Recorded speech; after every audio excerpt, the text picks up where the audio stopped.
to Smarts and Crafts. Today we are here with Mr. Mahar. So what do you do here at the high school? I teach social studies. Today we are going to be making papier-mâché hall passes. So when they asked me what kind of project I wanted to do, I want to make a hall pass with glitter in it. That way when a student breaks my hall pass, which happens all the time, I'll know which one did it because it'll be covered in pink glitter. That was a good idea. So watch out. Thank you, thank you.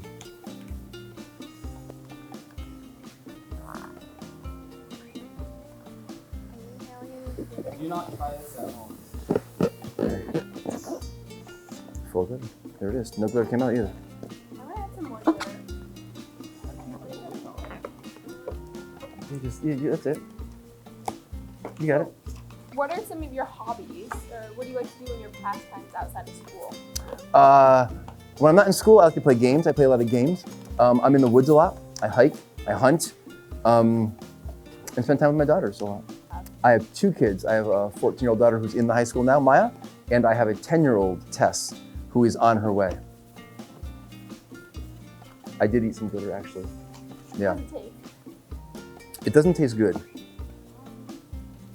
Good. I've been here for 17 years.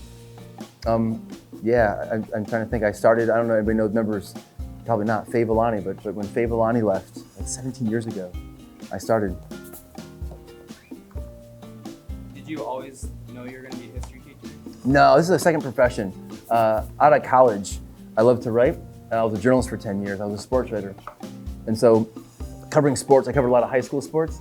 And in high school sports, you talk to a lot of people your age.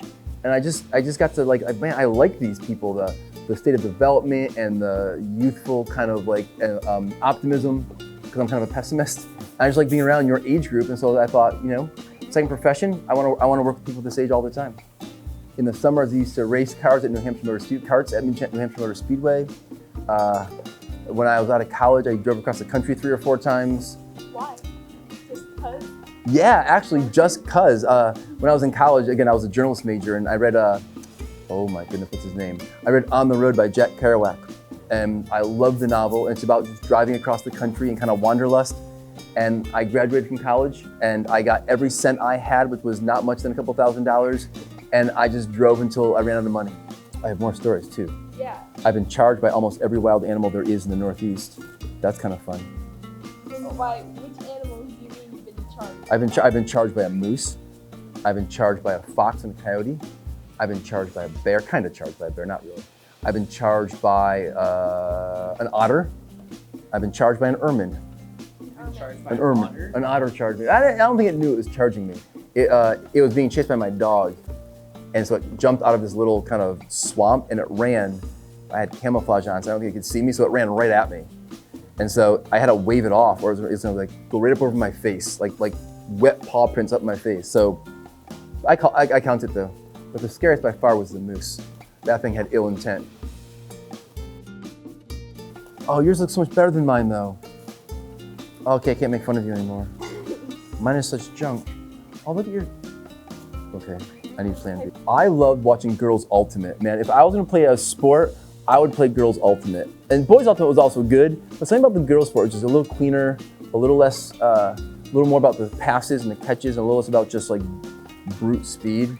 My least favorite sport was actually probably girls lacrosse. I don't get that sport. There's no rules. There's no defense in that sport. Oh my God, it's the glue. Smell the glue up close. What did you put in that? Did you put vinegar in there? You put vinegar in there. Mary, is this a practical joke? I think I'm doing Easter eggs now. I know. That's pretty good, actually. Oh my God, what? Hers is good. That's so much better than ours. No, yours. Mine is not bad. Yours is junk. I don't know where the tail is. Oh, yours is really good. So we're almost at Halloween. Do you believe in ghosts? Oh, I definitely believe in ghosts. I lived, when I was younger, I had my own apartment when I was in high school, when I was really young, and I lived in a haunted house, and I totally believe in ghosts. What are some of your paranormal stories? Oh my goodness. So every time you took a shower, there was this like closet door next that was butted up against the bathroom where the shower was. and every time you took, and so when you opened that door, one of the hinges was broken, and so the door, like when you opened it, it would fall and make this really distinct noise, and every time you took a shower, that door just opened and closed the whole shower. And then one night, probably the scariest night in the house, I was laying in bed, again, pitch black, house was empty except for me, and I heard footprints like walk across my ceiling up in the, there's an attic above me, like walk across my ceiling, and they weren't like faint or what was that, they were loud and heavy boot footprints that walked across my ceiling. Have you done any crazy pranks for? Yes, I have. In fact, my best prank was at this high school. One year, I wanted to play a prank, but you know, a good prank takes time, you gotta set this thing up. So I invented a student. Her name was Helga von Dergen. She was a Swedish exchange student, and she had like, you know, and I went stereotype here, long blonde ponytail. Oh, she led the workout club, so she had like big muscles. May the force be with you. And so I gave her clubs, and I kind of gave her a schedule, but not really because I couldn't have kids like looking for her too much. And I kept talking about her. Oh, yeah, I talked to her at lunch, or I saw her yesterday, and there was an office secretary named Joanne, and loved her. And I went to her and I said, hey Joanne, you know those big long announcements you make when you like call 30 kids to the office? At the end of that list, can you just slip in the name Helga von Dergen? She's like, sure. So all year they were calling her to the office, like, you know, all these students who really exist, and Helga von Dergen. And I had kids like skipping class trying to find her, and well, the downside was we actually did have, later that year, a Swedish exchange student with long blonde ponytails come to the high school. So I had to start to morph it, because people started to like harass this poor girl because I had already invented her. At the poetry slam, I had a student, I enlisted a student's help, and I had him start to date Helga von Dergen. Thank you. And so at the poetry slam, he wrote an ode to Helga von Dergen, and he read a love poem to her, and then pointed to the balcony where there were no students sitting to see how many students would like run up to the balcony to see her, and it was okay. It in the end, it didn't work out as well as I was hoping, I gotta be honest. What's the craziest thing you've ever done? I've done some, Or one of the craziest? yeah, so I kind of have a penchant for doing things that in hindsight don't make much sense, but in the moment, they seem like a really good idea.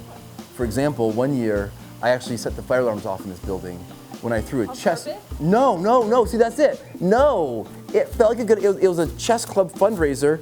I threw a chess rave. Yes, thank you. So a chess rave seemed like a really good idea. And it ended up setting off the smoke alarms, and we emptied out the building. No, well, yeah, I'm sorry, yeah, it was after school club. So, but probably the worst idea that seemed like a good idea at the time and just went all wrong. Again, I lived alone in high school, and so I never wanted to go home because I went home to an empty, haunted house. And so I did everything I could to get my friends to stay out and play with me.